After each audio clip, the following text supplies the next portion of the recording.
Salatullah, salamullah ala Yasin Habibillah. Salatullah,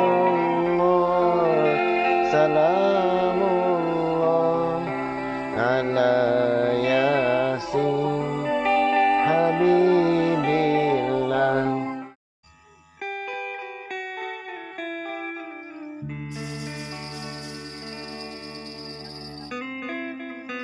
Saya dengan abang saya itu pergi lah ini mandi pagi-pagi, mandi sungai. Sungai di SK Matunggung itu, dekat SK Matunggung. Dia ada pasang, mandi pasang. Kalau dia surut, nampak betul itu. Tinggal kecil lagi tuh sungai. Dia bila pasang, mungkin tidak tahu lah tinggi dia, mungkin kalau sekarang kita tengok biasa sekali. Di masa kecil budak-budak nampak macam dalam betul. Terasa dalam betul. Jadi sioklah saya dengan abang saya itu main berenang-renang. Abang saya siram lihat. Siok berenang-renang, menyeberang, pergi seberang balik. Kami tidak sadar air pasang. Jadi senang kami di seberang, betul-betul sudah pasang. Mau menyeberang balik, hampir saya terhanyut. Masih baik abang itu pandai juga berenang. Kami kalau balik kampung memang mandi sungai. Kampung Belajong ini kalau kami balik sini mandi sungai. Itu yang terbiasa berenang tuh.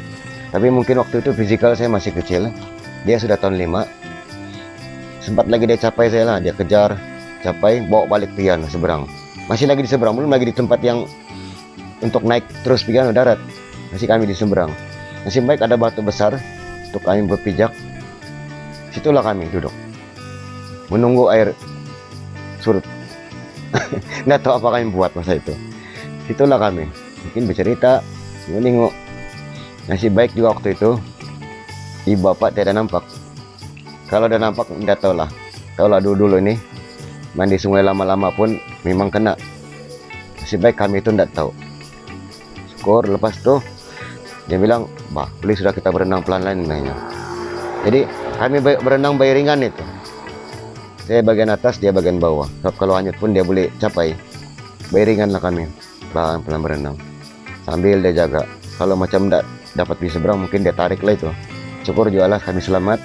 Dapat kami balik di tempat pakaian kami itu, daratan. Jadi dari situ, dari tahun 1995, langsung kami tidak bercerita pasal itu. Kami 2 orang yang tahu cerita itu. Jiran-jiran pun tidak tahu langsung. Jadi sekali yang saya ingat tahun 2005 atau 6 baru saya cerita balik. Terus saya cerita dengan arwah mama, dengan arwah bapak, dengan arwah nenek juga. Saya cerita lah yang kami ini pernah hampir lemas. Punya ladang terkejut. 85, 95, 2005 berapa tahun itu kami rahasiakan untuk perkara itu. Kalau kami cerita masa itu memang kena lah. Tapi bila sudah besar kami cerita, tinggal orang ketawa saja dengan cerita itu. Tapi syukur ya selamat juga. Ya, memang abang itu yang suruh rahasiakan. Jawab, memang serok lah. Dia bilang, biarlah kita yang tahu bilang ceritanya. Itulah sama-sama aja kami menjaga.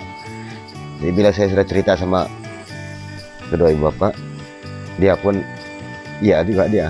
Baru dong ketawa. Adik dia bilang, syukur juga kamu tidak apa-apa, dia bilang. Berapa puluh tahun kami simpan itu rahasia. Sama-sama. Berkisar cerita selepas Korenda pula, selepas tahun 6. Jadi di antara cuti dengan buka sekolah tingkatan 1, banyak kenangan manis di situ. Situlah saya mula belajar buat diary. Ada diary saya buat tuh. Ada buku. Saya ingat lagi bukunya, yang buku Yayasan Sahabat dulu tuh. Buku latihan tuh. Yang ada tangan gitu, pegang bendera. Yang corak-corak. Jadi disitulah saya buat diary. Setiap hari sepanjang cuti ujung tahun tuh 1 bulan lebih. Ada tuh catatannya. Tapi sayangnya buku tuh hilang sekarang. Kalau tidak boleh tengok tulisan tahun 6 sama macam mana. Jadi kepada adik-adik yang masih kecil nih, kalau sudah pandai menulis tuh, kalau ada catatan itu simpanlah baik-baik. Nanti hari tua nanti boleh tengok. Kalau kita tidak tengok pun anak cucu kita boleh tengok. Dan jangan lupa tulis tarik. Jadi masa itu dari pagi yang saya ingat betul, selalu saya buat pagi-pagi lagi ikut sudah aroma mama pergi ladang.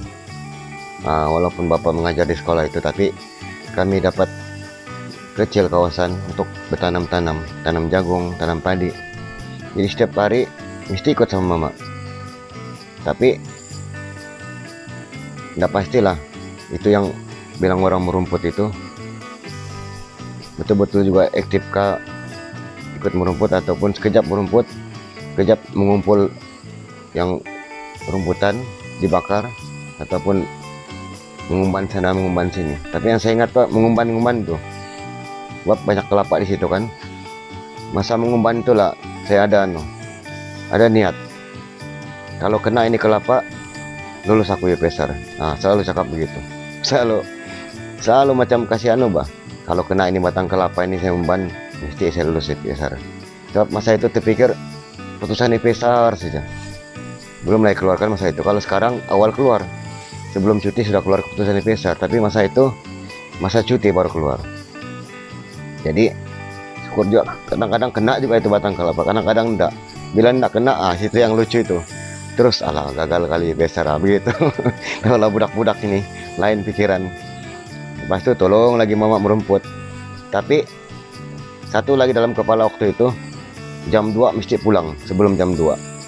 Sebab waktu itu ada kejuaraan sepak takraw dunia bang, ada di siaran langsung lagi di TV. Mesti pulang mau tengok itu main takraw. Nah mama ini tahulah spotting punya dia bawa juga pulang sebelum jam 2, nengok lah main takraw. Petang ditiru lah apa yang dalam TV itu, ditiru main takraw, ditiru main bola, ditiru. Itulah mungkin betul-betul minat, sebab tidak ada gangguan lain. Nah saya itu tidak handphone, jadi tidak ada gangguan. Kalau apa yang kita nampak di TV itulah kita mau ikut, kita mau jadi macam begitu. Jadi sampailah satu hari itu keluar keputusan, disuruhlah mengambil di sekolah. Syukurlah lulus juga, dan bila tingkatan 1 masuk dia mendaftar di mula-mula suruh daftar di asrama penuh.